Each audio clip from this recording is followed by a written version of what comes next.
Welcome back, everyone, to a new story. We really hope you enjoy it.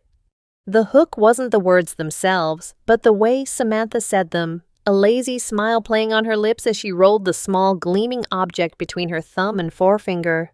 The silver capsule caught the warm, yellow light of her apartment, winking at me like a tiny, dangerous star. "If you dare to swallow this," she repeated, her voice a low, amused purr, "I can make you a girl in 5 minutes." My breath hitched, my heart, which had been thumping a nervous but steady rhythm since I'd walked through her door an hour ago, suddenly decided to play a frantic drum solo against my ribs. I had known Samantha for over a year, but only through the safety of a screen.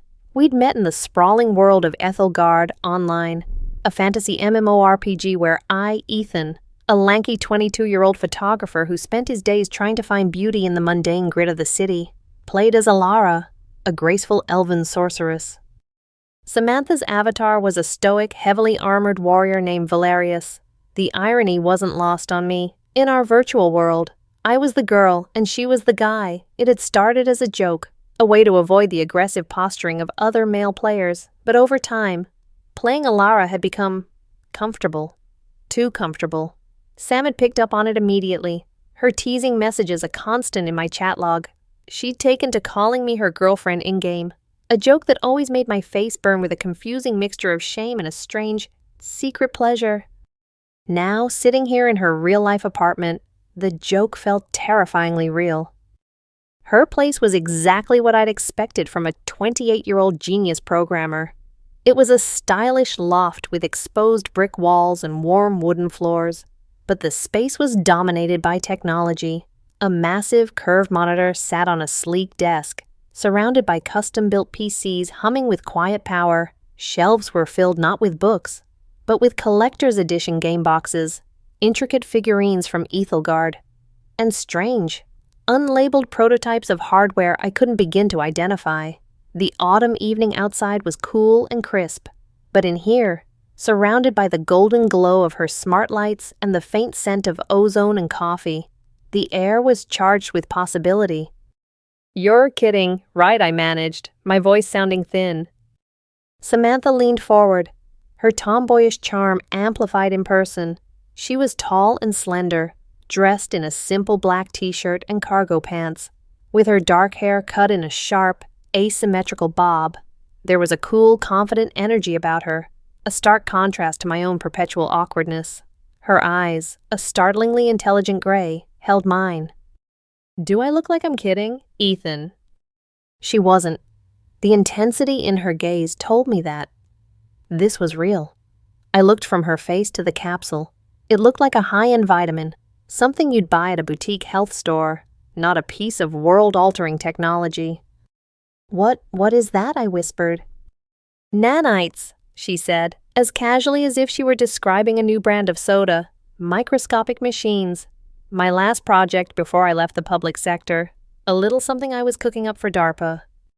My mind blanked. DARPA, the Defense Research Agency? This was so far beyond a simple prank it wasn't even in the same galaxy. "It's a delivery system?" she continued. Seeing the confusion on my face, she picked up a sleek black tablet from the coffee table between us. "The nanites integrate with your system on a cellular level. Once they're active, they act as receivers. And this," she tapped the screen, which lit up with a complex interface of graphs, sliders, and what looked disturbingly like a video game character creation screen, "is the transmitter." She swiped a finger, and a 3D model of a human figure appeared. "I can control biometrics, cellular regeneration, melanin production, hormone levels, bone density, muscle mass, everything. It's like editing a character's stats, but in real life." I just stared, my mouth hanging open. The pieces started to click into place. Her secretive job, her vague comments about next-gen biotech, her sudden wealth that allowed her to quit and work on personal projects. This was her personal project. Why was all I could ask. Her smile softened, losing some of its teasing edge. "You know why. Ethan, we've been talking for a year. You playing Alara, you're more yourself as her than you are as you. I hear it in your voice when you get lost in the game. You think I haven't noticed." I flinched, feeling exposed. She was right. As Alara, I was confident, articulate, even witty, as Ethan. I was a bundle of social anxiety who communicated better through a camera lens than with his own mouth. "That's just a game," I mumbled, defensive. "Is it?" She challenged, her voice gentle. "You told me you spend hours customizing her outfits. You said you felt free, that the pressures of being a guy just melted away. You were just a person." She leaned closer, her voice dropping to a conspiratorial whisper. "Haven't you ever wondered, truly wondered what it would be like? Not just playing a role, but actually living it?" Her question hung in the air between us, heavy and seductive. Of course I had. I'd wondered in quiet, shameful moments late at night. I'd wondered when I saw a woman walk down the street with effortless grace, or when I felt crushed by the expectation to be tough, to be aggressive, to be a man in a way I never felt I could be. The fantasy of being a Lara was an escape, a safe place where those pressures didn't exist. Samantha was offering to turn that fantasy into a reality. My inner conflict was a raging storm. Every rational part of my brain was screaming, "Danger, run, this is insane." It was body-altering, illegal, unethical, and probably came with 1,000 side effects she wasn't mentioning. But another part of me, a quiet, persistent voice I had been suppressing for years, was captivated. It was the voice of pure, unadulterated curiosity. What would it feel like to have softer skin, to feel the world from a different height, to wear a dress and feel it swish against your legs? The fear was a cold knot in my stomach. The curiosity was a warm, spreading fire in my chest. And right now, the fire was winning. "It's not permanent," Sam said, as if reading my mind. "The nanites need constant instructions. If I turn off the signal, they go dormant, and your body's natural processes take over. You'd revert to your baseline in about a day.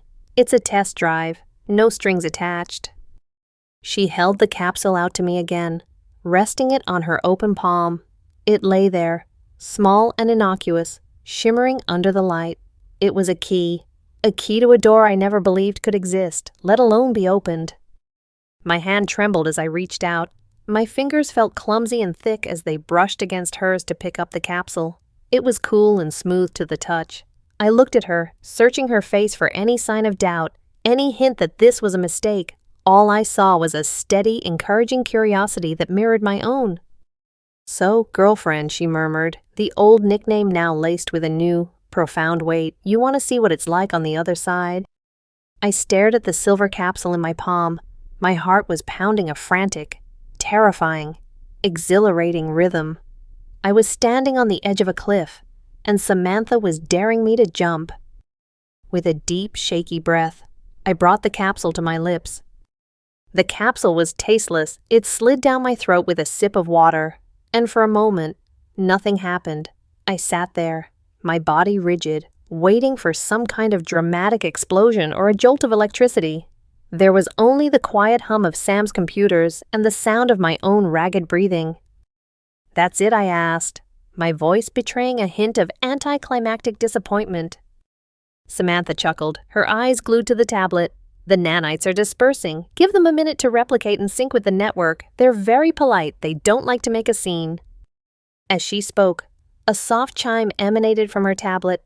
There we go. System online. Subject, Ethan, is synced." She looked up at me, a mischievous glint in her eyes. "First, let me show you what this baby can do. Watch closely." She tapped a few commands on the screen, her fingers flying with practiced ease. I watched her, and the change was so subtle at first I thought I was imagining it. She seemed to stretch, her posture straightened, and she grew taller, a good 2 or 3 inches in a matter of seconds. Her jawline sharpened, becoming more angular. She cleared her throat, and when she spoke, her voice was a full octave lower, a smooth baritone. "Impressive, no," she said, the masculine voice a bizarre and fascinating contrast to the woman I was looking at.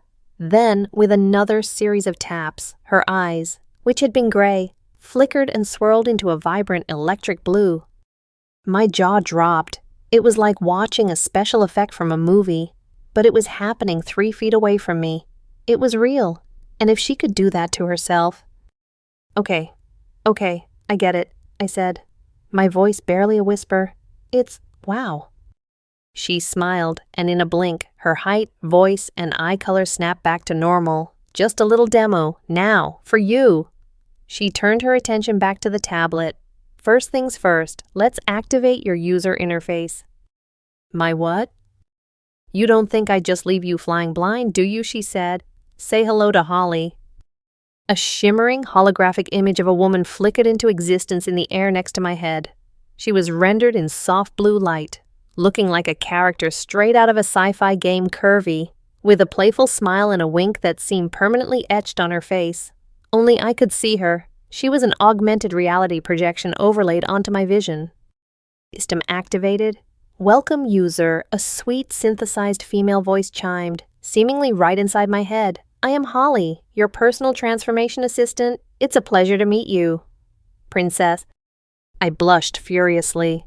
Princess, I squeaked, looking at Sam, who just smirked. Holly's personality is a little enthusiastic. I programmed her to be encouraging. She explained Ball. Now, let's start with something small. A test run. Her finger hovered over a slider on the tablet labeled skin texture, ready. I nodded, unable to speak. She dragged the slider. I felt a tingle, a strange pins and needles sensation that swept over my entire body, from my scalp to the soles of my feet.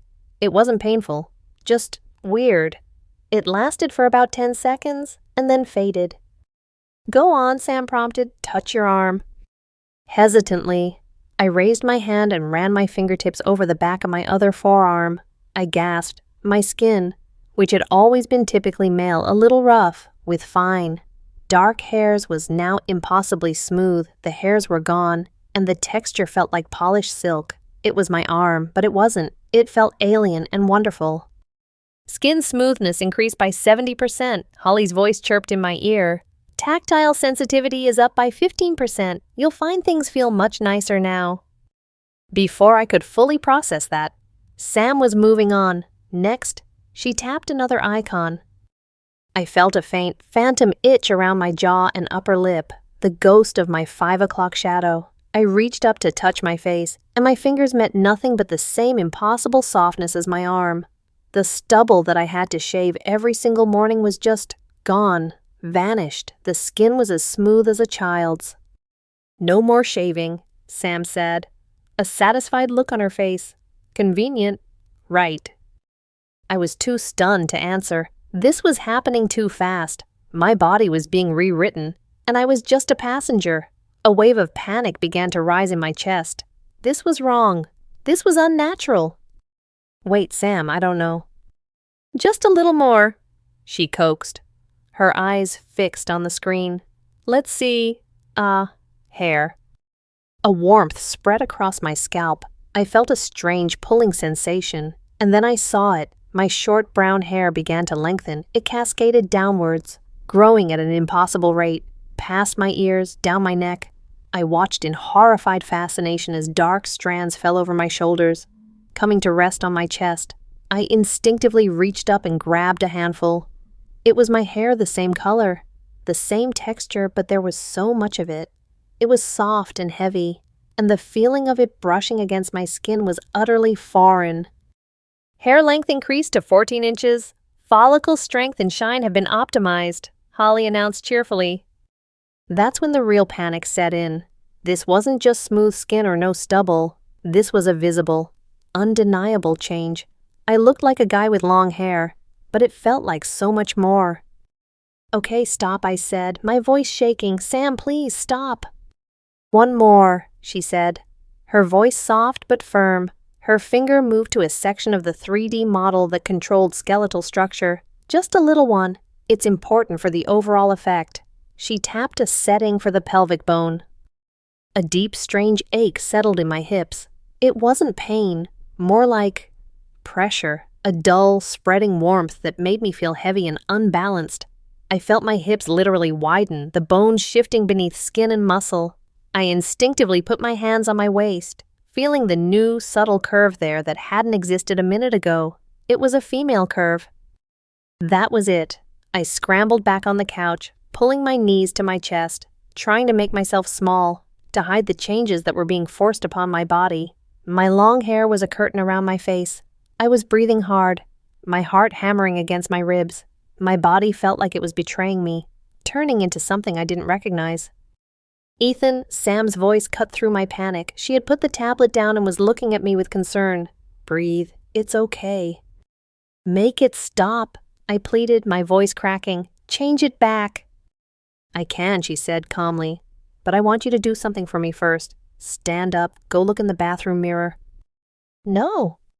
Ethan, please, this is the hardest part, the disconnect between what you feel and what you think you should be. You have to face it. Her tone wasn't demanding, but it was firm, reluctantly, feeling like a puppet on a string. I unfolded myself from the couch. Standing up felt weird. My balance was off, the slight shift in my center of gravity from my wider hips making me feel clumsy. I walked stiffly to the bathroom, each step a conscious effort. The bathroom was dimly lit. I flicked on the light and stared at my reflection. It was me, but it wasn't. My face was still my face, but without the stubble and framed by the shoulder-length hair. It looked softer, younger, more androgynous. My eyes, wide with fear, seemed to dominate my features. My gaze drifted downwards, over my plain t-shirt. I could just make out the slight, unfamiliar flare of my hips. It was a subtle silhouette, but it was undeniably feminine. A war was raging inside me. One part of me was screaming in terror. It was the part that clung to Ethan, the man I had been my entire life. But another part, a smaller, quieter part, was just fascinated. The reflection wasn't monstrous. It was strangely alluring.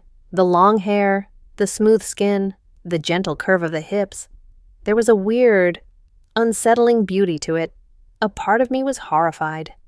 And a part of me, God help me, was excited. I looked at the stranger in the mirror, and the stranger looked back, her eyes filled with a terrifying, thrilling new possibility. I can't do this. My voice was a strangled whisper.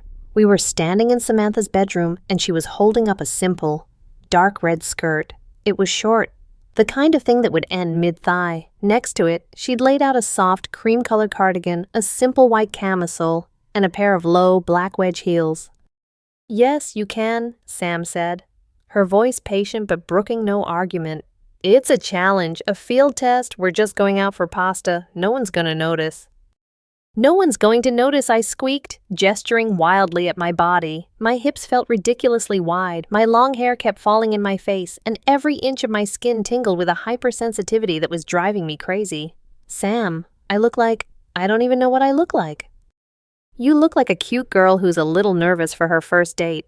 She corrected me smoothly, a smirk playing on her lips. Now? Are you going to get changed? Or do you need help? The thought of her helping me into a skirt made my entire body flush with heat. I snatched the clothes from her hand. Fine, but I'm not wearing the heels. The heels are non-negotiable, she said, pointing to the shoes. They change the way you walk. They complete the posture. It's all part of the experience. Ethan, trust me. Defeated, I retreated to the bathroom to change. The process was a fumbling, humiliating ordeal. The camisole felt flimsy and exposing. Pulling on the skirt was the strangest part.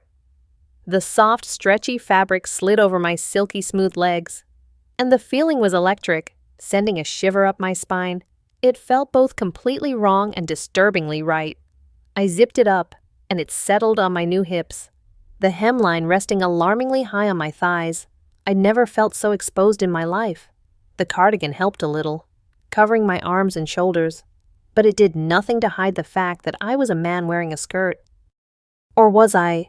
I stared at my reflection again. The clothes, combined with the long hair and softer features, were doing a shockingly effective job. I didn't look like a man in a dress. I looked like a very awkward, very tall girl. Your posture is tense, princess, Holly's voice chirped in my head. Relax your shoulders, let your hips sway just a little when you walk. The physics are different now. I ignored her and focused on the final challenge, the shoes. They were wedges, not stilettos, but they still felt impossibly high. I slid my feet into them, and my ankles immediately wobbled. I took a tentative step and nearly toppled over, catching myself on the sink. This was a nightmare. When I finally emerged, stumbling and stiff, Sam gave me an appraising look. She'd changed into dark jeans and a stylish leather jacket, her usual tomboyish look now making her seem like the effortlessly cool, protective girlfriend. "See, not so bad," she said, her eyes twinkling. She handed me a small purse, my old one. "You'll need somewhere for your phone and wallet." The drive to the restaurant was a blur of anxiety. I was acutely aware of everything, the way the skirt rode up my thighs when I sat, the feeling of the car's air conditioning on my bare legs, the clicking sound my heels made on the pavement as we walked from the car to the restaurant entrance.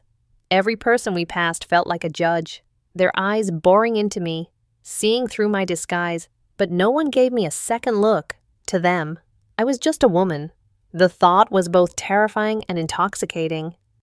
The restaurant was a cozy, dimly lit Italian place, filled with the scent of garlic and wine. It was busy, and my heart hammered against my ribs. So many people, so many chances to be discovered. Sam spoke to the hostess with easy confidence, and we were led to a small table for two in a quiet corner.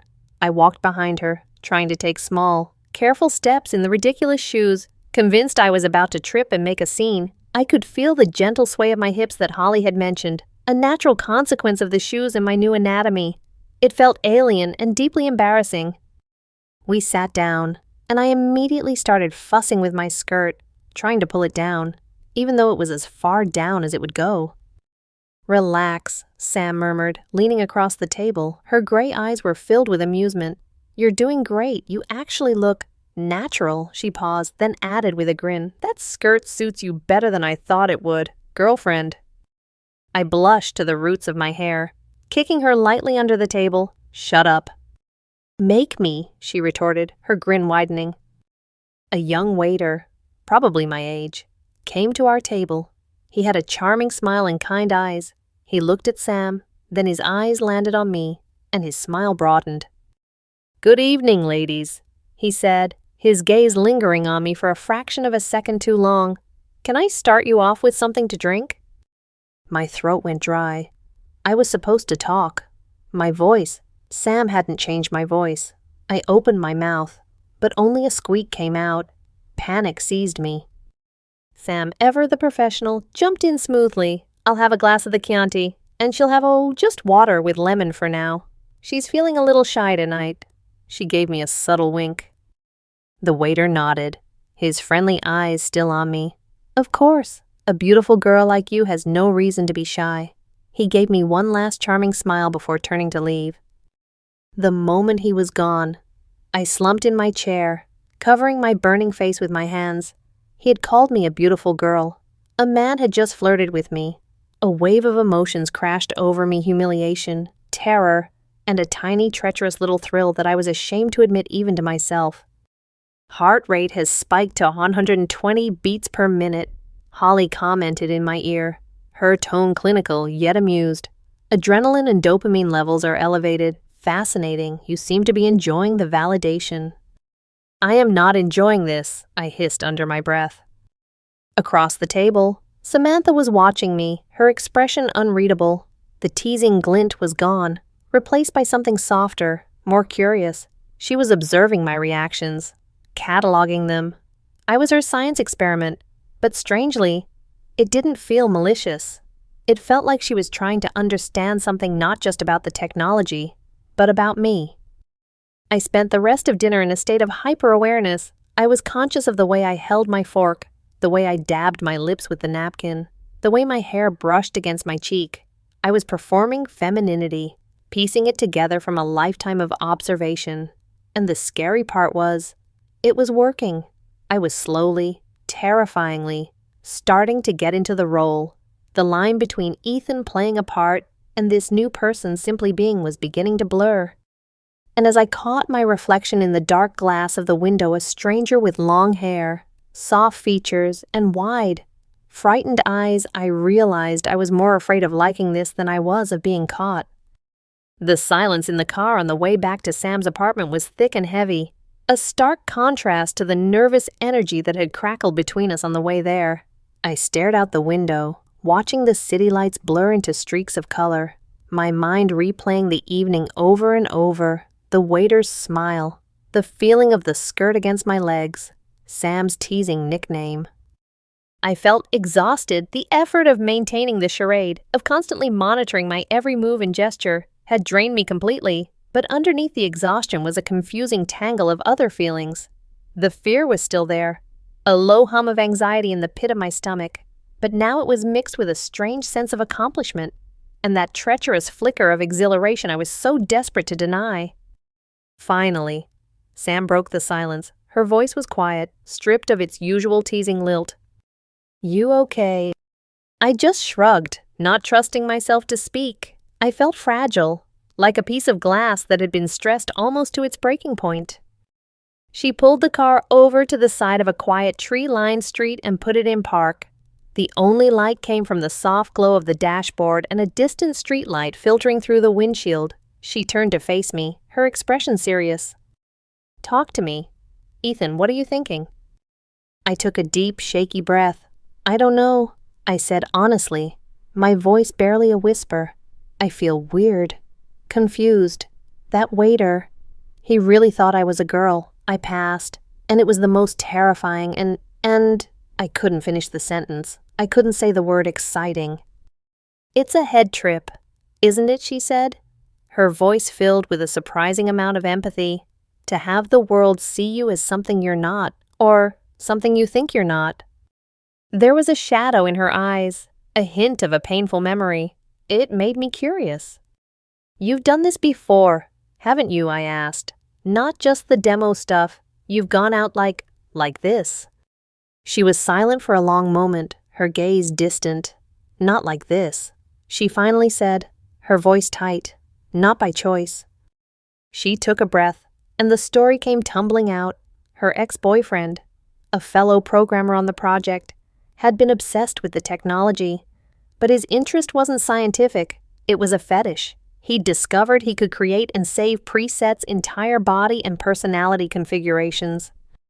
He had this whole library, she said, her voice flat and cold. He'd get bored and decide he wanted me to be different.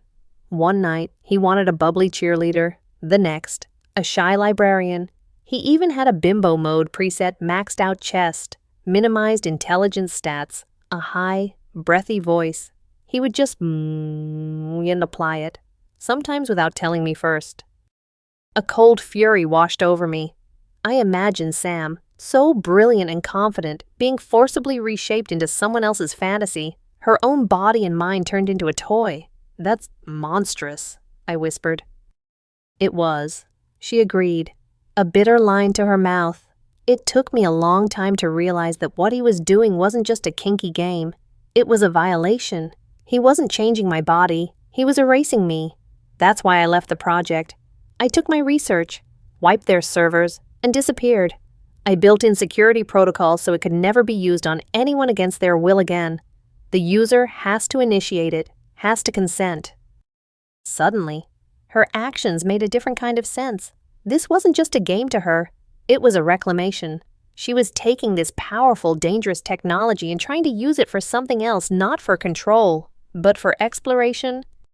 My anger on her behalf seemed to break something loose inside of me. She had trusted me with her wound, and I felt compelled to trust her with mine. "The Avatar," I said quietly. "Ilara, it wasn't just about avoiding other players." She looked at me, her full attention focused on my face. "There's so much pressure," I tried to explain, the words feeling clumsy and inadequate. This idea of what a man is supposed to be, tough, confident, never showing weakness. And I've never been that. I've always felt too soft, too sensitive. People see a guy who likes photography and art and they think there's something wrong with you. So I built walls. I acted tough. I kept quiet. I tried to be the man everyone expected. I looked down at my hands, which were resting on my lap, my long, slender fingers looking strangely elegant in the dim light. But as Ilara, I didn't have to pretend. I could just be. I could be graceful and clever and even vulnerable. And it was okay. It was celebrated. I used to imagine, what if I had been born a girl? Would life have been easier? Would I have been allowed to just be myself? The confession hung in the air, raw and honest. I had never said those words aloud to anyone. A profound quiet settled in the car. Then, I felt a gentle warmth cover my hand. I looked up. Samantha had reached across the console and placed her hand over mine. Her touch was firm and steady, an anchor in my sea of confusion. "Then maybe you should try living that way," she said, her voice soft but sure. "But this time, you're in control. I'm just here to help. No one is forcing you. Ethan, this is your journey." Her words hit me with the force of a physical blow. Your journey. She wasn't treating me like an experiment anymore. She was treating me like a person who needed a safe space to explore the deepest, most hidden parts of himself. I looked from her hand on mine to her face. In her eyes, I didn't see a scientist or a prankster. I saw an ally, someone who understood what it was like to have your identity twisted and taken from you, and who was now offering me a chance to define my own. The fear was still there, but it was no longer a storm. It was just a quiet hum in the background. The dominant feeling now was a powerful, terrifying, and exhilarating sense of hope. The fire of curiosity I'd felt earlier was back, and this time, it was burning brighter than ever. I turned my hand over and laced my fingers through hers. Her grip tightened reassuringly. "Okay," I whispered. Back in the apartment, the charged intimacy from the car lingered in the air. I changed out of the skirt and back into my own jeans and t-shirt, but the phantom sensation of the fabric on my legs remained. My body was still altered, the smooth skin, the long hair, the wider hips that made my familiar jeans feel tight and strange. I wasn't the girl from the restaurant anymore, but I wasn't entirely Ethan either. I was someone in between, and the feeling was both disorienting and oddly thrilling. Sam seemed to sense my restless energy. She retrieved 2 beers from the fridge, and then her eyes landed on a deck of cards on her coffee table. A slow, wicked grin spread across her face. "I have an idea," she said, picking up her tablet. "How about a game truth or dare, with a twist?" "What kind of twist?" I asked, my heart starting to beat a little faster. I knew that look in her eyes. "Simple. We play, if you refuse a truth or a dare, you lose the round. And the loser," she said, tapping the tablet screen, "has to let the winner make one adjustment." My stomach did a nervous flip. A game of truth or dare where the forfeits were changes to my own body. It was insane. It was intimate. It was terrifying. "I'm in," I said, before my rational mind could talk me out of it. We sat on the floor, leaning against the couch, the tablet on the coffee table between us like a loaded weapon. Sam went first. "Truth or dare, Ethan." "Truth," I said, opting for the safer route. Her eyes sparkled with amusement. "Lame, but okay. At the restaurant, when that waiter called you beautiful, what did you really feel?" My face immediately grew hot. Holly's voice echoed in my head. Dopamine and adrenaline levels are elevated. There was no lying. Not really. Sam was a human lie detector, and she had the data to back it up. It was confusing, I admitted, my voice low. It was scary, but there was a part of me that liked it. I felt seen as her. Sam nodded, a thoughtful expression on her face. Honest, my turn. I drew a breath. Truth or dare? "Dare, obviously," she said with a confident smirk. I was stumped for a moment. What could I dare the woman who could change her own body at will?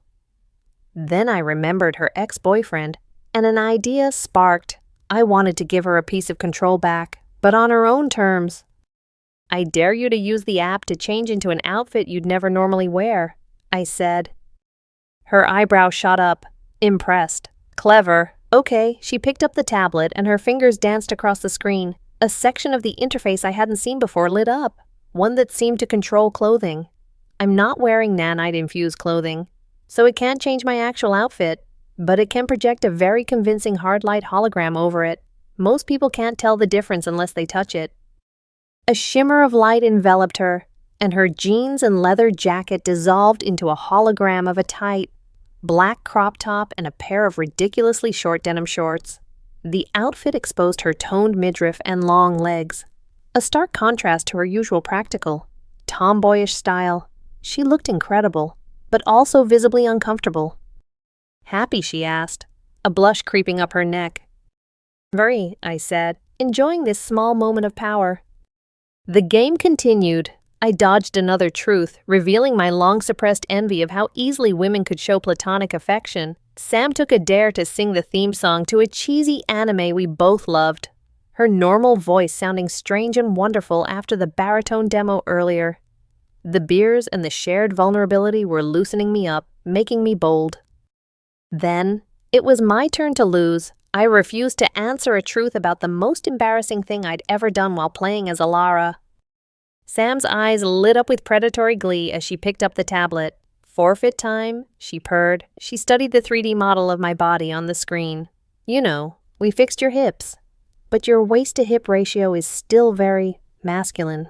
Let's add some curves. She dragged a slider. I braced myself, and a strange, compressing sensation wrapped around my midsection. It felt like an invisible corset was tightening, cinching my waist in.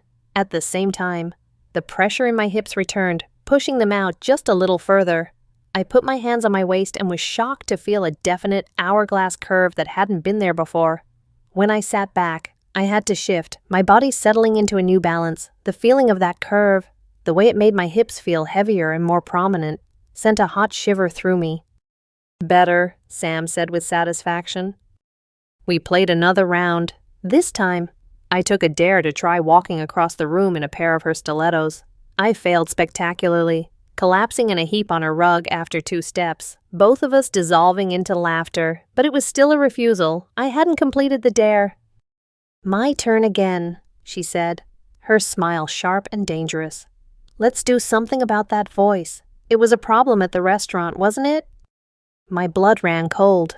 This was different. Skin, hair, bones, that was all external. My voice was me. Sam, wait. Nope, a forfeit is a forfeit. She navigated to the vocal cord settings. Not going to go full soprano, just a little adjustment to match the new frame. She tapped the screen.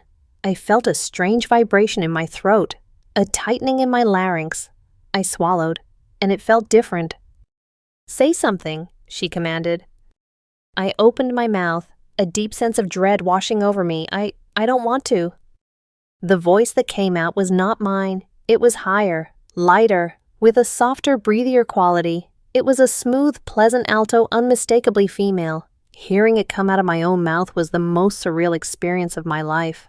I felt a lump form in my throat, a mixture of fear and something else, something that felt disturbingly like arousal.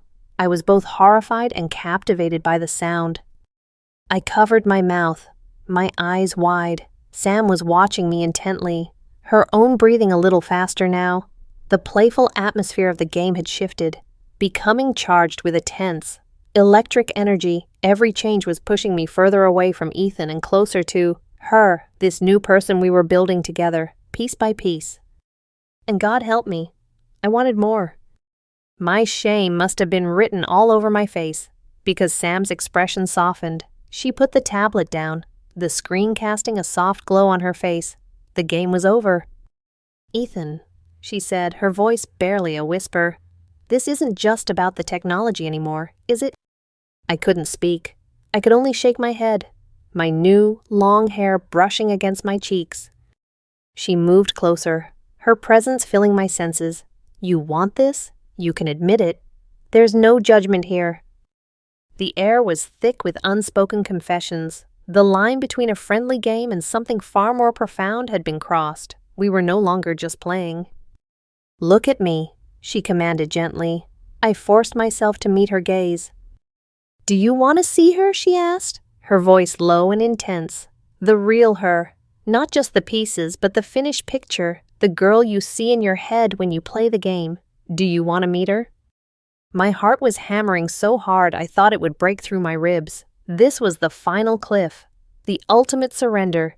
To say yes would be to admit everything I had been denying for years, to admit that the cross-dressing wasn't just a challenge, the avatar wasn't just a joke, it was a desire, a deep fundamental longing. Tears welled in my eyes, blurring her face into a soft watercolor. Through the haze of fear and shame and overwhelming desperate want, I gave the smallest, most terrified, most honest nod of my life. Samantha's nod was slow and deliberate, an affirmation that she understood the magnitude of what I had just agreed to. She picked up the tablet, her movements now filled with a focused, almost reverent purpose. The playful sadism of the game was gone, replaced by the intensity of an artist about to complete their masterpiece. "Holly," she said, her voice steady. "Initiate preset Alara, full body conversion, execute." "Affirmative, Samantha." Holly's voice chirped in my ear, but her tone seemed softer, less bubbly. "Initiating full conversion. This may feel extensive. Princess, please try to relax." Relax? I felt like I was about to be launched into orbit. I sat on the edge of the sofa, my hands gripping the cushions, my knuckles white. Sam sat beside me, not touching me, but her presence was a solid grounding force. The sensation started at my core and radiated outwards. It was the pins and needles feeling from before, but 1,000 times more intense. A symphony of bioelectric signals rewriting my body on a molecular level. First came the shrinkage. I felt myself compressing, my entire frame getting smaller. The sofa seemed to grow around me, my shoulders, which had always felt broad and awkward, narrowed, pulling inwards with a faint internal ache. My arms and legs shortened, my hands and feet becoming smaller and more delicate. It was a dizzying, disorienting sensation, like watching the world through a reverse zoom lens. Height adjustment 5'11" to 5'7". Skeletal mass reduced by 18%, Holly reported calmly. Then, the focus shifted to my torso. The cinching at my waist intensified, pulling me into a delicate hourglass shape. The last vestiges of my male musculature seemed to melt away from my abdomen and chest, replaced by a soft layer of subcutaneous fat. I felt a new, unfamiliar weight blossom on my chest, not large, but soft and definite, settling into a gentle, natural shape. I instinctively crossed my arms over my chest, a wave of profound shock and shyness washing over me. My face was the last to change. A warmth spread across my features, and I could feel the subtle shift of bone and cartilage. My jawline softened, losing its squareness. My brow bone smoothed out. My nose became a little smaller, my lips fuller. It was like feeling a sculptor's hands gently reshaping my face from the inside out. The entire process took less than a minute, but it felt like a lifetime. When the tingling finally subsided, I was left breathless, my body thrumming with the aftershocks of the change. I felt light, small, delicate. The t-shirt and jeans I was wearing were now ridiculously baggy, hanging off my smaller frame. For a long moment, I just sat there, trying to process the flood of new sensations. The world looked different from a few inches lower. My center of gravity was completely different. The weight on my chest was a constant, soft pressure. I took a breath, and even that felt different in my smaller ribcage. Ethan Sam's voice was soft, hesitant. I looked at her. Her face was a mask of awe and concern. She seemed to be holding her breath.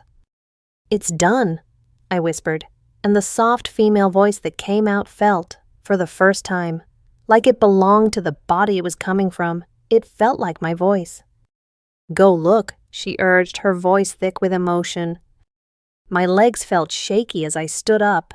The baggy clothes made me feel like a child wearing her father's pajamas.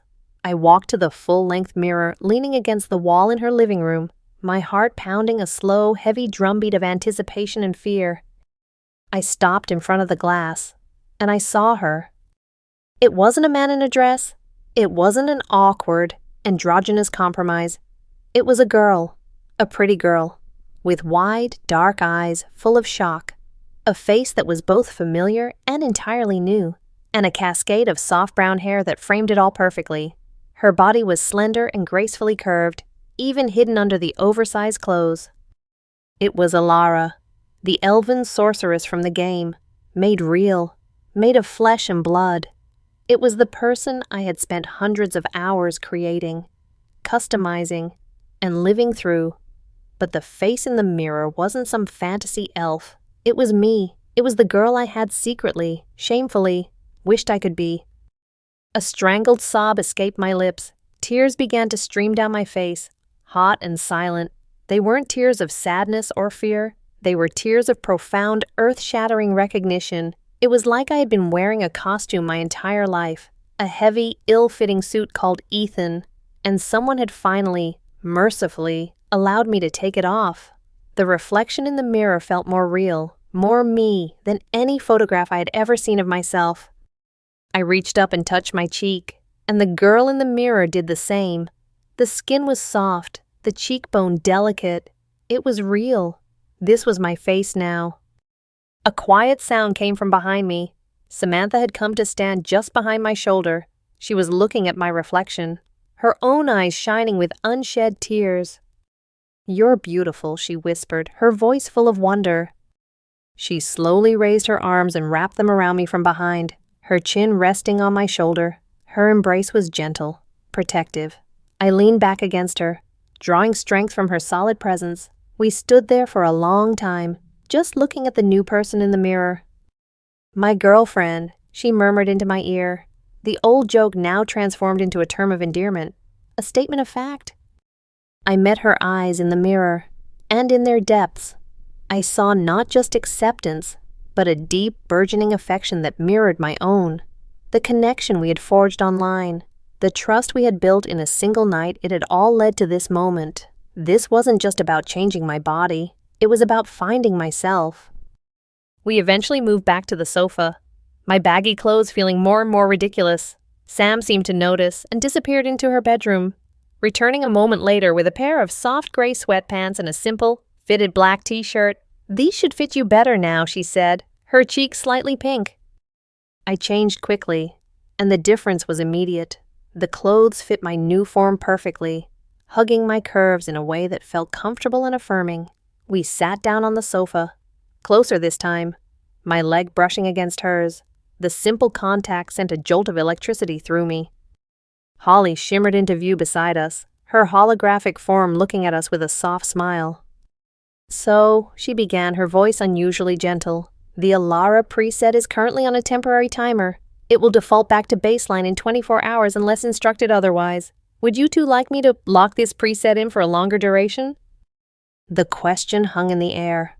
A final monumental choice.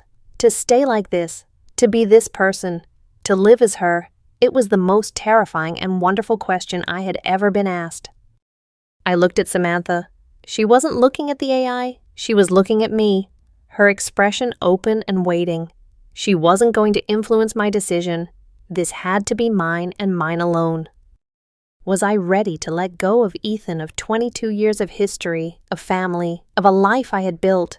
However uncomfortably, the thought was terrifying. But the thought of going back, of trapping this person, this essential part of my soul, back inside that male shell, that felt like a death sentence. A slow smile spread across my face. It was a new smile, in a new face, but it was the most genuine one I had ever felt. It was a smile of acceptance, of peace, of a new beginning. And looking at Samantha, whose own face was breaking into a radiant, hopeful grin, I knew I wouldn't be starting this new beginning alone. The silence that followed Holly's question wasn't awkward. It was full, brimming with unspoken potential. It was the quiet moment after a key turns in a lock, just before the door swings open. My smile was my answer, but I wanted to give them the words. I wanted to hear them in my new voice. "How long is longer duration?" I asked, the words feeling smooth and natural on my tongue. "The nanites are self-sustaining, powered by your body's bioenergy." Holly explained, "The preset can be maintained indefinitely. However, for safety, Samantha implemented a weekly check-in protocol. The system will require a conscious verbal confirmation from you every 7 days to maintain the template. It's a fail-safe. You can choose to revert at any of those check-ins." A week. I could be her for a week. Then another and another. It wasn't a permanent, irreversible prison. It was a choice I could keep making. The safety net was there, and its presence gave me the courage to leap. I looked at Sam, my heart feeling full and light. I think I'd like to try a week," I said. Samantha's grin was dazzling. "Holly, you heard her. Lock it in, 1 week duration with manual renewal." Confirmation received. Preset Alara is now stabilized for a 1-week period. Congratulations on your new journey, Ethan, or should I say Alara? The name sent a shiver of pure joy through me. Alara, it wasn't just a screen name anymore. I think I like Alara, I said. testing it out. It felt right. Me too, Sam said softly. She reached out and gently tucked a strand of my hair behind my ear. Her fingers brushed against my skin, and the touch was electric. My whole body tingled. My new heightened sensitivity was a revelation. Every small sensation was amplified, 1,000 times more vivid than before. "So," she said, her hand lingering by my face for a moment before dropping back to her lap. "How does it feel, really, now that the shock is wearing off?" I took a moment to truly check in with myself. The initial euphoria was settling into a quiet, profound sense of peace. "It feels quiet," I said, trying to find the words. "All my life, there's been this noise in the back of my head, a static of not being right, of pushing against something, trying to fit into a shape that wasn't mine. And now it's just quiet. It's like my body finally matches my brain. And that's what scares me." "Why does it scare you?" she asked, her voice gentle. "Because it feels too good," I admitted, "like it's a trick. Like I'm going to wake up and this will all have been a dream. And because, what does this mean? For my life, my job, my family." The real-world implications came crashing in. A sudden dose of cold reality. This wasn't a game anymore. This had consequences. "Hey," Sam said, nudging my shoulder with hers. "One step at a time. You have a week. We have a week. We don't have to solve your entire future tonight. Tonight, you just get to be..." Her words were a balm to my anxious soul. She was right. I had been so focused on the transformation itself that I hadn't thought about the simple act of existing in this new form. We spent the next few hours just talking. I told her about my photography, about the way I saw light and shadow. She told me about her coding, about the beauty she found in elegant algorithms and clean logic. It was the same kind of conversation we'd had online 100 times. But now it was different. Sitting here in this body, being seen as Alara, made me feel more open, more vulnerable, more myself than I had ever been. At some point, I yawned, a delicate, surprising sound. The emotional and physical toll of the day suddenly hit me like a wave. "You're exhausted," Sam observed. "You can take my bed. I'll crash on the sofa." "No, I can't kick you out of your own bed," I protested. "Don't argue," she said, her tone leaving no room for it. "Guest of honor gets the bed. House rules." She led me to her bedroom, which was as neat and minimalist as the rest of the apartment. The bed was large and covered in a soft gray duvet. She pulled back the covers for me. "The bathroom is through there," she said, pointing. "There are spare toothbrushes under the sink. Towels are in the closet. If you need anything, just shout." "Thank you, Sam," I said, my voice thick with gratitude.